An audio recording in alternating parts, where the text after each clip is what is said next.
آپ نے لینا ہے 5 تولے کپور،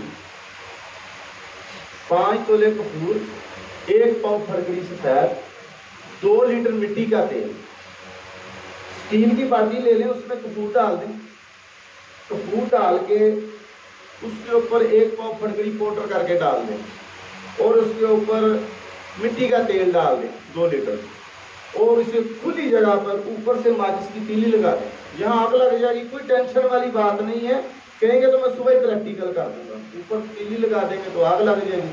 جب یہ تیل خود بخود جل کے ختم ہو جائے گا، آپ کی پھرگڑی اوپر جتنا اوپلا نہیں ہوتا، تھاپی نما کھنگر بنی ہوگی، پھرگڑی اتار کے سائڈ پہ رکھیں اور نیچے سے کپور نکالیں، کپور آپ کا چرک کھا کے بیٹھا ہوگا، اور انشاءاللہ تعالیٰ میرے اللہ نے چاہا تو کیا منار ہوگا۔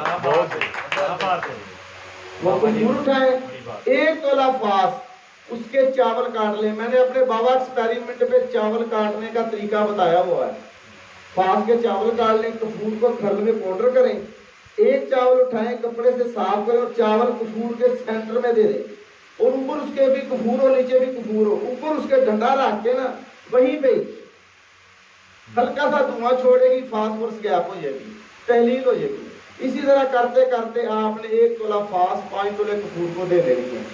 جب 1 تولہ فاس 5 تولے کپور میں حل ہو جائے گی، یہ آپ کا ایک لیکوڈ قوام ٹیپ مواسا کھرل میں بن جائے گا۔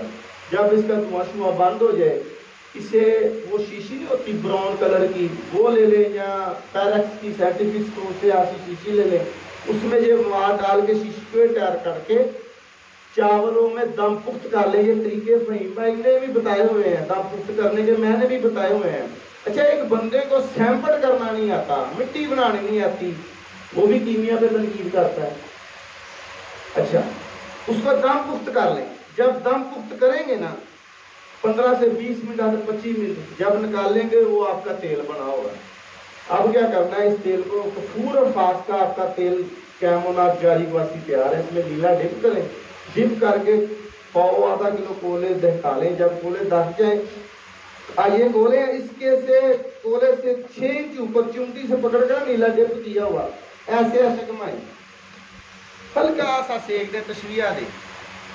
جب تشویہ دیں گے تو یہ نیلا آپ کے دیکھتے دیکھتے ہاتھوں میں سفید ہو جائے گا، اور یہ نیلا سفید ہے، یہ میٹل کو بھی تیل کرتا ہے، فاس کو بھی تیل کرتا ہے۔ اور مزے کی بات یہ ہے کہ 1 تولہ پارا کٹھیالی میں ڈال کر کولوں پہ رکھے، جب کولے میں پارے میں حرارت آئے تو چٹکی چٹکی نیلے کی ماریں گے، نیلا وہیں پر پارا وہیں پہ آپ کا پختہ ہو جائے گا۔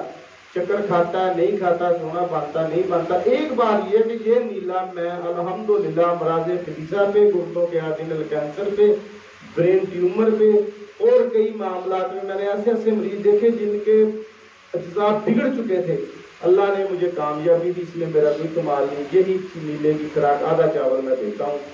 تو ٹھیک ہے، دعاؤں میں یاد رکھے آپ، فہیم بھائی بے تاب ہیں، ان کو دعوت دیتے ہیں۔